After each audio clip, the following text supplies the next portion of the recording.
ተበድያለሁ የምትል ወገን ከሆንክ መውጣት ነው። አለበለዛ ዱላና የፖሊስ ዱላና ጥይት ፈርተህ ከሆነ አርፈ ተቀመጥ። አንጋፋውና የቀድሞው ተወዳጅ ዘማሪ ዶክተር ደረጀ ከበደ እጅግ አስደንጋጭ ነገር ገጥሞታል። ዛሬ አማራ እኮ አዲስ አበባ እንኳን እንዳትገባ ተብሎ የተከለከለበት ዘመን እኮ ነው። ፋኖ ያጣው መሪ ነው እንጂ የራሱ ጉልበት የትኛውንም አይነት ለውጥ ለማምጣት የሚያንስ አይደለም። ለአማራው ትግሬውም ሆነ ኦሮሞ እኩል ጠላቶቹ ናቸው። አሁን እየተደረገ ያለው ምንድነው? ብዙ አክቲቪስቶችን በዚህ ላይ ተገዝተዋል። በአማራ ላይ ጄኖሳይድ የጀመረና በብዙ ሚሊዮን አማራዎችን የጨፈጨፈ ትህነግ ነው። አንደኛ የአማራን ርስት ለ27 ዓመት ነጥቆ የአማራ ሕዝብ በአማርኛ እንዳይናገር በአማርኛ እንዳይዘፍን ከልክሎ ጣሊያን እንኳን ያላደረገውን ግፍ በአማራ ላይ ሲፈጽም የቆየ አማራን የጨፈጨፈው ከኦሮሞ በፊት ማን ነው? የአማራን ገበሬ ትጥቅ ያስፈታው? ትግሬው እኮ ነው። ዛሬ ጠለምትና ራያ ላይ የተቀመጠው ማን ነው? ትግሬና መከላከያ እኮ ናቸው። አማራ አምኖ እንኳን ከትህነግ ጋር ሆኜ ኦሮሞን ልውጋ ቢል ምን እንደሚሆን ታውቃለህ? ትህነግ እዛው ነው ዞሮ አማራውን አታክም ያደርግ እዛው። ለአማራውም እንዳልኩት ለኦሮሞውም ለትግሬውም አማራ ለሁለቱም ነምበር 1 ጠላታቸው አማራ። ትግሬው በምንም አይነት መንገድ አማራን ከኦሮሞ ይልቅ አያቀርብም፣ አይመርጥም። ኦሮሞም በምንም አይነት መንገድ ለአማራውም እንዳልኩት ለኦሮሞውም ለትግሬውም አማራ ለሁለቱም ነምበር 1 ጠላታቸው አማራ ነው። የቀድሞ ዘማሪ ዶክተር ደረጀ ከበደ በዝማሬዎቹ ብዙዎች የተባረኩበት አሁንም እየተባረኩ ያሉት እጅግ እንቁ የሆነ የወንጌላውያን አማኞች ዘማሪ ነው። ዘማሪ ዶክተር ደረጀ ከበደ ምንም የቀድሞ ተወዳጅና አንጋፋ ዘማሪ ቢሆንም ነገር ግን ከጥቂት ዓመታት ወዲህ በፖለቲካ ውስጥ ገብቶ እያደረገ ያለው እንቅስቃሴዎች ፍጹም ከአንድ የወንጌላውያን አማኝ ዘማሪና ከክርስቲያን የማይጠበቁ እንደሆኑ ብዙዎች ይናገራሉ። ዘማሪ ዶክተር ደረጀ የፖለቲካ እንቅስቃሴውን አሃዱ ብሎ የጀመረው ክቡር ጠቅላይ ሚኒስትር ዶክተር አብይ አህመድን በይፋ በመቃወምና በማጥላላት ነው። ከዛሬ 3 ወይም 4 ዓመት በፊት በፌዴራል መንግስቱና በትግራይ መካከል በተከሰተው ጦርነት ጠቅላይ ሚኒስትሩ ወደ ጦር ግንባር ባመሩበት ወቅት በማህበራዊ ሚዲያ ጠቅላይ ሚኒስትሩን በመተቸት የለቀቀው ተንቀሳቃሽ ምስል ዘማሪ ዶክተር ደረጀ ከበደን የሚወዱ በርካታ የወንጌል አማኞችን አስቆጥቷል፣ አስደንግጧል። ከዚህም የተነሳ በወቅቱ እነ ዘማሪ መስፍን ጉቱ፣ ዘማሪት ሶፊያ ሽባባው ዘማሪ ዶክተር ደረጀን በይፋ ከዚህ ጉዳይ የተነሳ ተቃውመውትም ነበር። ታዲያ እስካሁን ድረስ ያልቆመው የዘማሪ ዶክተር ደረጀ ከበደ የፖለቲካ እንቅስቃሴ መንፈሳዊ ህይወቱ ወዴት እያመራ እንደሆነ የሚያሳብቁ ሆነውም ተገኝተዋል። ዘማሪ ዶክተር ደረጀ ከበደ እነኛን ነፍስ የሚዘሩና ዘመን ተሻጋሪ የሆኑ መዝሙሮችን ያደረሰው ይሄ ድንቅ ዘማሪ ዛሬ ላይ በፖለቲካ እንቅስቃሴ ውስጥ ገብቶ እንደዚህ መሆኑ በርካቶችን እያሳዘነ ያለ ጉዳይ ሆኗል። ዘማሪ ዶክተር ደረጀ ከበደ ኑሮውን አሜሪካ ካደረገ ረጅም ዓመታትንም አስቆጥሯል። እነሆ የእግዚአብሔር እጅ በኃይል በመዝሙር በኩል ይገለጥበት የነበረው ይሄ እንቁ ዘማሪ ዛሬ ላይ አንድን ብሔር ስሙን እየጠቀሰ እንዲህ ነው እንደዚያ ነው እያለ ሲናገር መደመጡ ለበርካቶች ግራ እያጋባ ያለ ጉዳይ ሆኗል። አንድ ክርስቲያን ነኝ የሚል ግለሰብ ምናልባት የአገራት መሪዎች የሚያስቸግሩ ከሆነ ጸሎት ማድረግ ከተቻለም መምከር እንደሆነ የእግዚአብሔር ቃል ይናገራል። ነገር ግን የዘማሪ ዶክተር ደረጀ ከበደ ከዚህ በእጅጉ ያፈነገጠ እንደሆነ ንግግሮቹና በማህበራዊ ሚዲያ ላይ የሚለቃቸው ጉዳዮች እንደሚያሳብቁ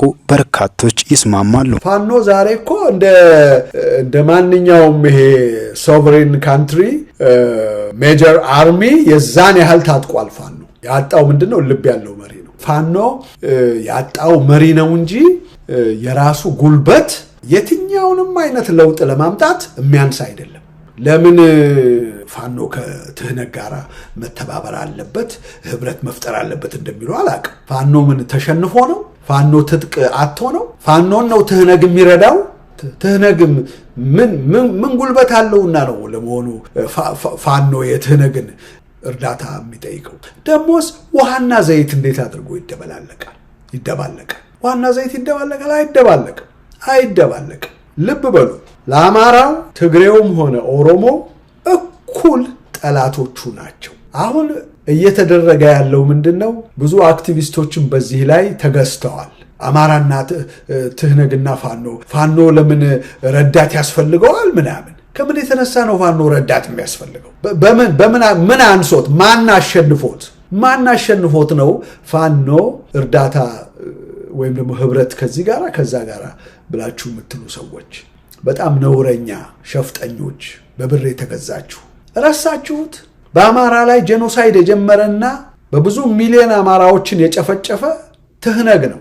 አንደኛ የአማራን ርስት ለ27 ዓመት ነጥቆ የአማራ ህዝብ በአማርኛ እንዳይናገር በአማርኛ እንዳይዘፍን ከልክሎ ጣሊያን እንኳን ያላደረገውን ግፍ በአማራ ላይ ሲፈጽም የቆየ አሁን as I speak እነ ጠለምትንና እነ ራያን በእጁ ይዞ የአማራን አጽመ ርስቶች እነ ወልቃይትንም እንደዚሁ ከነደመቀ ዘውዱ ጋራ እያመቻቸ ያለ ኃይለኛ ከኦሮሞማው ቢብስ እንጂ ከዛ ከኦሮሞማው በማንስ ሌቭል የአማራ ጠላት የሆነ ትህነግ በምን አኳያ ነው አማራው ይቀጣዋል እንጂ ደግሞ የሱን እርዳታ የሚፈልገው?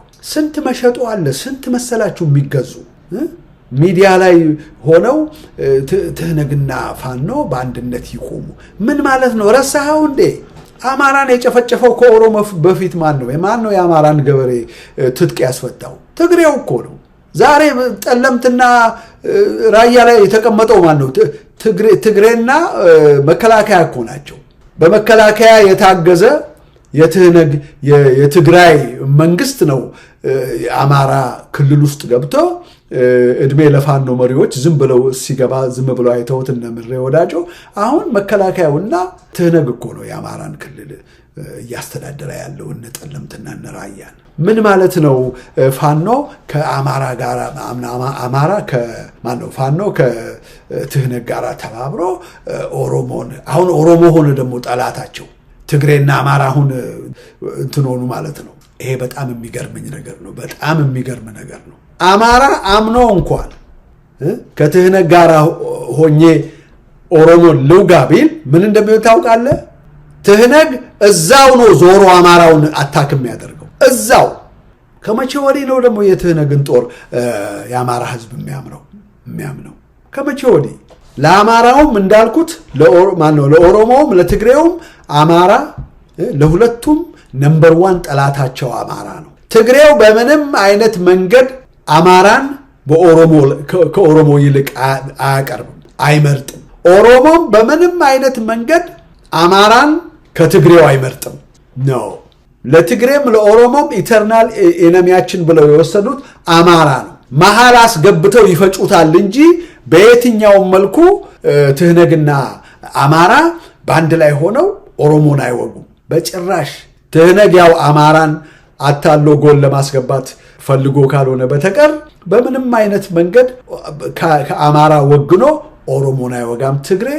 ኦሮሞም ደግሞ ከአማራ ወግኖ ትግሬን አይወጋም። ነገር ግን ምንድነው እያደረጉ ያሉት እነኚህ ሁለት ግሩፖች ኦሮሞና ትግሬ? አማራውን እንደ ጆከር እየተጫወቱበት ነው። ኦሮሞ ትግሬን መውጋት በፈለገ ጊዜ አማራን ያስጠጋዋል። we are the same people እኮ ይለዋል፣ ያዘምተዋል። ትግሬ ደግሞ ከኦሮሞ ጋር ምናልባት ችግር አለኝ ብሎ በሚያስብበት ጊዜ ፋኖ አንድ እኮ ነን ቦርደርም ሼር እናደርጋለን እኮ ይለዋል። አማራው የሁለቱ ህልም እንትን ነው። ካታሊስት የሚባል ነገር ታውቃላችሁ አይደለም?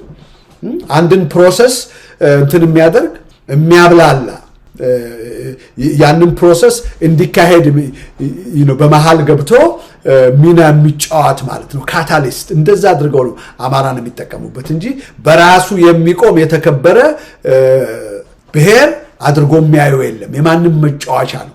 እና አንዳንድ አማራዎች ይገዙና መተው አማራ የትግሬን እርዳታ ይፈልጋል፣ ፋኖ ትግሬ ማነው እርዳታ የሚያስፈልግበት ጊዜ ነው ምናምን ይሉዋል።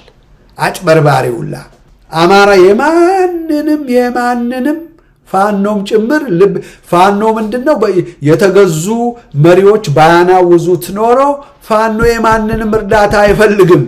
በ15 ቀን ጊዜ ውስጥ 4 ኪሎ መግባት ይችላል በራሱ። በየትኛው አቁሙ ለመሆኑ ትህነግ ለፋኖ ረዳት የሚሆነው?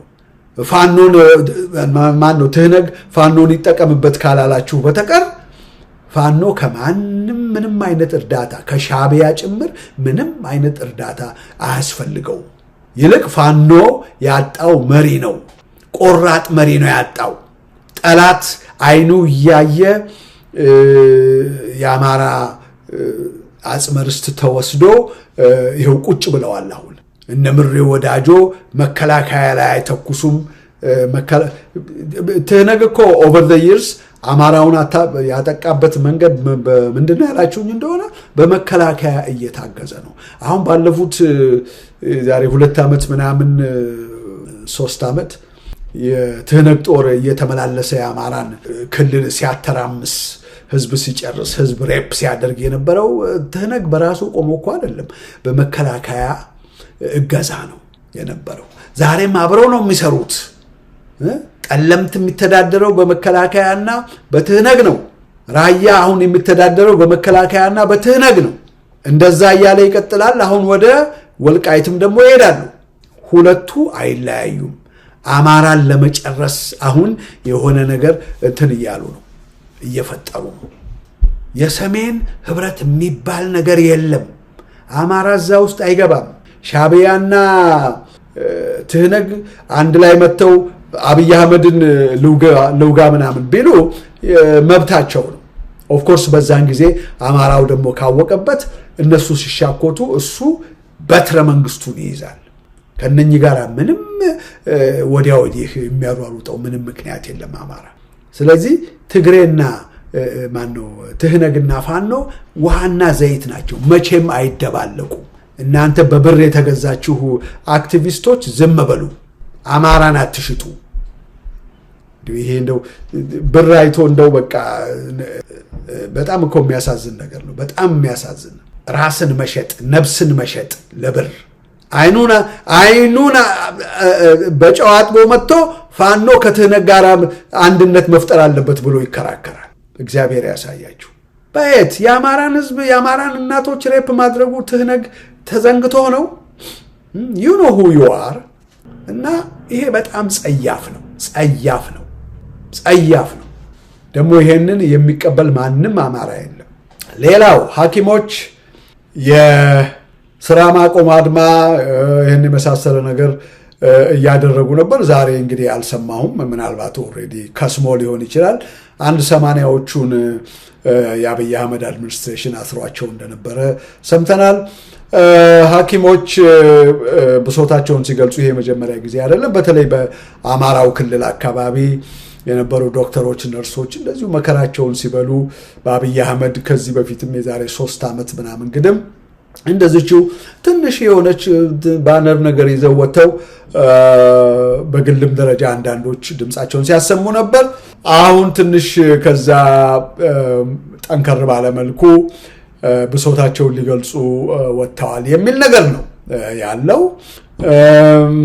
እንግዲህ ተመልከቱ። አሁን አስተማሪዎችም የዛሬ ስንት ነው ዓመት ከ6 ወር ወይም 2 ዓመት ግድም እንደው ምን በላው ሁሉ አጣን ምናምን ብለው ቢሉት አብይ አህመድ ከተማሪዎች ጋር ተሰልፈህ ብላ ብሎ መልሶላቸው ጸጥ ነው ያሉት። ከተማሪ ጋር እየተሰለፉ እየበሉ ነበር። አንዳንድ ቪዲዮዎችና ፎቶግራፍ ስንመለከት ማለት ነው። እንግዲህ ምንድነው እዚህ ላይ የጠፋው ነገር ምንድነው? የቆረጠ ልብ ነው። የቆረጠ ልብ ከሌለ ይሄ ተቃውሞም ሆነ ስራ ማቆም አድማው የሚቀጥል አይደለም። ሐኪሞቻችን እንግዲህ ምን ያህል እየጠነከሩ እንደሆነ አላውቅም። ነገር ግን ለውጥ ለማምጣት ከተፈለገ አሁን ለምሳሌ 80ዎቹን እስከሚያስር ድረስ አብይ አህመድ ዝም ብሎ ሊያዩት አይገባም ነበር። ገና አንዱን ከነሱ መካከል ሲያስር በዛን ጊዜ ሆ ብሎ ግልብጥ ብሎ አሁን ወደ አደባባይ አልወጡ። አሁን ሰሞኑን ወጥተው እንደሆነ አላውቅም። እዛው ባሉበት በየክሊኒካቸው የሆነች ባነር ይዘው ምናምን በጸጥታ ቆሞ ምናምን ያየን። እንደነዛ አይነቶች ምንም አይነት ለውጥ አያመጡም። እኔ አሁን የአብይ አድሚኒስትሬሽን በሆን ምንም አልነካቸውም። እዛው ተበትረው ይዋሉ። ያ አይደለም ፕሮቴስት ማድረግ ማለት። ፕሮቴስት ማድረግ ማለት አሁን ከጎረቤት ሀገር እንኳን እንደው ስንመለከት የኬንያውን እንደሆነ አሁን በቅርብ ታክስ ይጨመር የሚል ነገር ሰምተው ግልብጥ ብለው እንደወጡት አይነት እንደዛ ነው። በቃ ልክ ከተማው እስከሚንቀጠቀጥ ድረስ አያችሁ። ይሄ በግማሽ ልብ የሚሆን ነገር የትም አይደርስም በግማሽ ልብ። አሁን እነኚህን አስሮ ይጫወትባቸዋል፣ መከራቸውን ያበላና ይለቃቸዋል።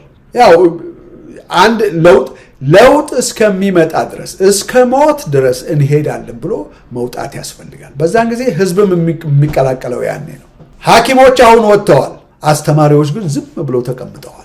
አስተማሪዎች እየየ የሚሉበት ጊዜ ነበረ፣ በዛን ጊዜ ሐኪሞች ጸጥ ብለው ተቀምጠዋል። የሚገርም ጉድ እኮ ነው፣ የሚገርም ጉድ። የአረብ አፕራይዚንግ የተነሳው በአንድ ሰው ነው።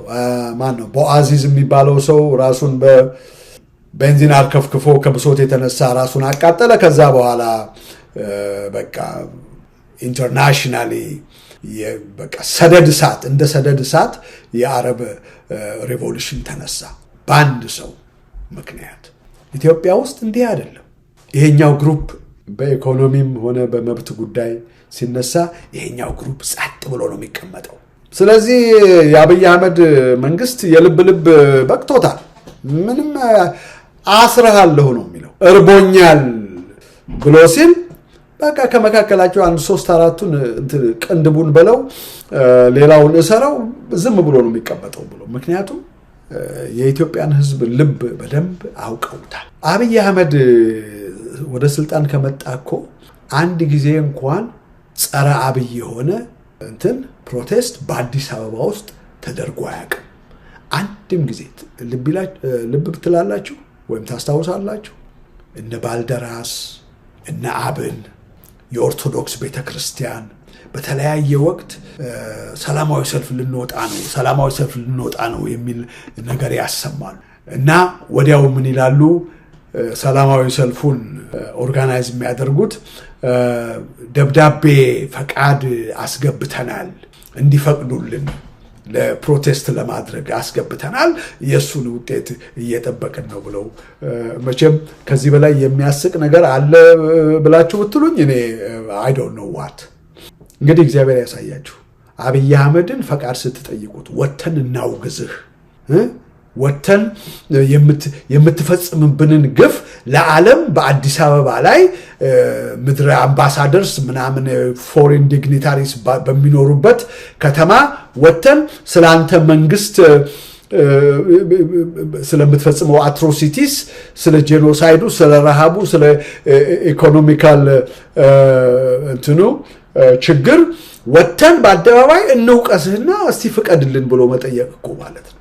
ይሄንን ምንድነው የምትሉት? እና እሱ ኦኬ በሉ ውጡና በዓለም ላይ አጋልጡኝ ብሎ የአብይ አህመድ መንግስት ፈቃድ ሲሰጥ ማለት ነው። እስቲ እንደው ኢማጂን አድርጉ።